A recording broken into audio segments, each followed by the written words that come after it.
जैसा कि आप सभी जानते होंगे, यूएसए और वेनेजुएला के बीच कॉन्फ्लिक्ट काफ़ी बढ़ गया है। तो चलिए जानते हैं यूएसए वर्सेस वेनेजुएला की इस तेल, ताकत और तकरार की पूरी कहानी। सोचिए, एक तरफ दुनिया की सबसे बड़ी super power United states of America और दूसरी तरफ तेल से मालामाल लेकिन आर्थिक संकट में डूबा हुआ देश वेनेजुएला। सवाल है, आखिर इन दोनों देशों के बीच इतना जबरदस्त टकराव क्यों है? इस कहानी की जड़ें जाती हैं तेल तक। वेनेजुएला के पास दुनिया के सबसे बड़े ऑयल रिजर्व्स हैं, लेकिन जब वहां सत्ता में आए ह्यूगो चैवेज और बाद में निकोलस मादुरो, तो उन्होंने तेल कंपनियों पर सरकार का कंट्रोल बढ़ा दिया। अमेरिका को यह बिल्कुल पसंद नहीं आया, क्योंकि इससे यूएस की कंपनियों और उसकी इन्फ्लुएंस जो है वो खतरे में पड़ गई। फिर शुरू हुआ असली खेल सैंक्शन का। अमेरिका ने वेनेजुएला पर इकोनॉमिक सैंक्शन लगा दी। नतीजा, तेल बेचने में दिक्कत, डॉलर की कमी, महंगाई आसमान पर, जनता भूख और बेरोजगारी से परेशान। अमेरिका का कहना था, मादुरो लोकतांत्रिक नहीं है, ह्यूमन राइट्स का उल्लंघन हो रहा। लेकिन वेनेजुएला ने पलट कर कहा, यह हमारी सरकार को गिराने की साजिश है। 2019 में मामला और गर्मा गया, जब अमेरिका ने हुआन ग्वाइडो को वेनेजुएला का इंटरिम प्रेसिडेंट बना दिया और यानी सीधे सीधे मादुरो की लिस्मेसी पर हमला कर दिया। वेनेजुएला भड़क उठा और उसे समर्थन मिला रसिया, चाइना और ईरान जैसे देशों से। अब ये सिर्फ दो देशों की लड़ाई नहीं रही, ये बन गई पावर पॉलिटिक्स की लड़ाई, ऑयल वर्सेस इन्फ्लुएंस का खेल, USA versus anti USA block की जंग।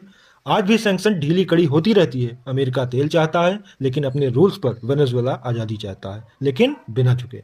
सवाल ये नहीं है कि कौन सही है, सवाल ये है कि इस पावर गेम में सबसे ज़्यादा नुकसान किसका हुआ, और जवाब साफ है, वेनेजुएला की आम जनता का। ये कॉन्फ्लिक्ट हमें सिखाता है कि ग्लोबल पॉलिटिक्स में दोस्ती और दुश्मनी नहीं होती, सिर्फ इंटरेस्ट होते हैं। धन्यवाद दोस्तों।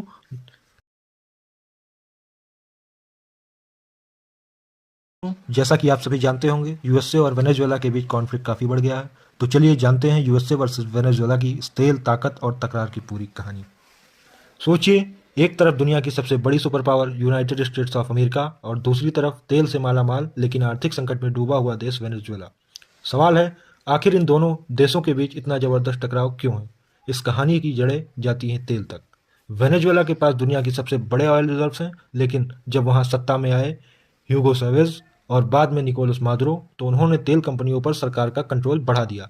अमेरिका को यह बिल्कुल पसंद नहीं आया, क्योंकि इससे यूएस की कंपनियों और उसकी इन्फ्लुएंस जो है वो खतरे में पड़ गई।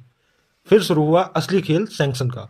अमेरिका ने वेनेजुएला पर इकोनॉमिक सैंक्शन लगा दी। नतीजा, तेल बेचने में दिक्कत, डॉलर की कमी, महंगाई आसमान पर, जनता भूख और बेरोजगारी से परेशान।